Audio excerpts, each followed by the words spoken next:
ಇನ್ನು ಇದೇ ಮಾತನ್ನ ಪರಮೇಶ್ವರ್ಗೂ ಕೂಡ ಪತ್ರಕರ್ತರು ಕೇಳಿದ್ರು. ಯಾಕೋ ಎಲ್ಲ ಸಂದರ್ಭದಲ್ಲೂ ಕೂಡ ಬಹಳ ಶಾಂತವಾಗಿ ಉತ್ತರ ಕೊಡುವಂಥ ಪರಮೇಶ್ವರ್ ಇವತ್ತು ಯಾಕೋ ಸಿಡಿದು ಬಿದ್ದರು.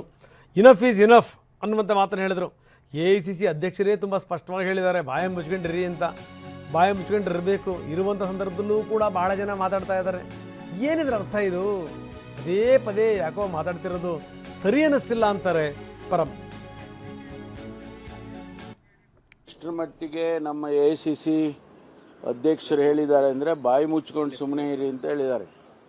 ಅದಕ್ಕಿಂತ ಕಠಿಣವಾಗಿ ಹೇಳೋದಕ್ಕೆ AICC ಅಧ್ಯಕ್ಷರಿಗೆ ಆಗೋದಿಲ್ಲ. ಅಷ್ಟಾದರೂ ಕೂಡ ನಮ್ಮಲ್ಲಿ ಶಾಸಕರಾಗಲಿ ಮತ್ತು ಮುಖಂಡರುಗಳಾಗಲಿ ಪದೇ ಪದೇ ಅದ್ರ ಬಗ್ಗೆ ಮಾತನಾಡ್ತಕ್ಕಂಥದ್ದು ಸರಿ ಕಾಣಿಸೋದಿಲ್ಲ. ಇದು ನಿಲ್ಲಬೇಕಿದು. ಯಾಕೆಂತ ಹೇಳಿದರೆ ನಾವು ಆಡಳಿತದ ಕಡೆ ಗಮನ ಹರಿಸಬೇಕು. ಜನಸಮುದಾಯ ನಮ್ಮನ್ನು ನಿರೀಕ್ಷೆ ಮಾಡಿರೋದೇ ಬೇರೆ.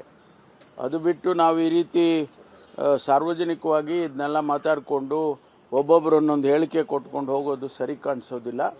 ಹೈಕಮಾಂಡ್ನವರು ಕೂಡ ಇದನ್ನು ಗಮನಿಸ್ತಾ ಇದ್ದಾರೆ ಅಂತ ನಾನು ಅಂದ್ಕೊಂಡಿದ್ದೇನೆ. ಸಂದರ್ಭ ಬಂದಾಗ ನಾನು ಕೂಡ ಹೈಕಮಾಂಡಲ್ಲಿ ಮಾತಾಡ್ತೇನೆ. ಯಾಕೆಂತಂದರೆ ಇದು ಎನಫ್ ಈಸ್ ಎನಫ್. ಇದು ನಿಲ್ಲಬೇಕಿದು. ಇದು ನಾವು ಜನ ನಮ್ಮನ್ನು ಗಮನಿಸ್ತಾರೆ. ಜನ ನಮ್ಮನ್ನು ನಿರೀಕ್ಷೆ ಮಾಡೋದೇ ಬೇರೆ. ಅಭಿವೃದ್ಧಿ ಕಡೆ ಗಮನ ಕೊಡಬೇಕೇ ವಿನಃ ಇದನ್ನು ಏನು ಹೈಕಮಾಂಡ್ನವ್ರಿಗೆ ಗೊತ್ತಿದೆ ಯಾವಾಗ ಏನು ಮಾಡಬೇಕು ಅಂತೇಳಿ ಅದನ್ನು ಮಾಡ್ತಾರೆ ಅವರು. ಇದೇನು ಹೊಸದ ಹೈಕಮಾಂಡಿಗೆ? ಕಾಂಗ್ರೆಸ್ ಪಕ್ಷದಲ್ಲಿ ಇಂಥ ಸನ್ನಿವೇಶಗಳು ಭಾಳ ನೋಡಿದ್ದಾರೆ. ಅದಕ್ಕೇನು ಕ್ರಮ ತಗೋಬೇಕು ತಗೊಂಡಿದ್ದಾರೆ. ಕರ್ನಾಟಕದಲ್ಲೂ ಕೂಡ ಇಂಥದ್ದು ಹಿಂದೆ ಎಲ್ಲ ನಡೆದಿದೆ. ಬೇಕಾದಷ್ಟು ಸಾರಿ ಇಂಥದ್ದೆಲ್ಲ ನಡೆದಿದೆ. ಅದಕ್ಕೆ ನಾವು ಸಹನೆಯಿಂದ ವರ್ತಿಸೋದು ಒಳ್ಳೆಯದು ಅಂತೇಳಿ ನನಗನ್ಸುತ್ತೆ.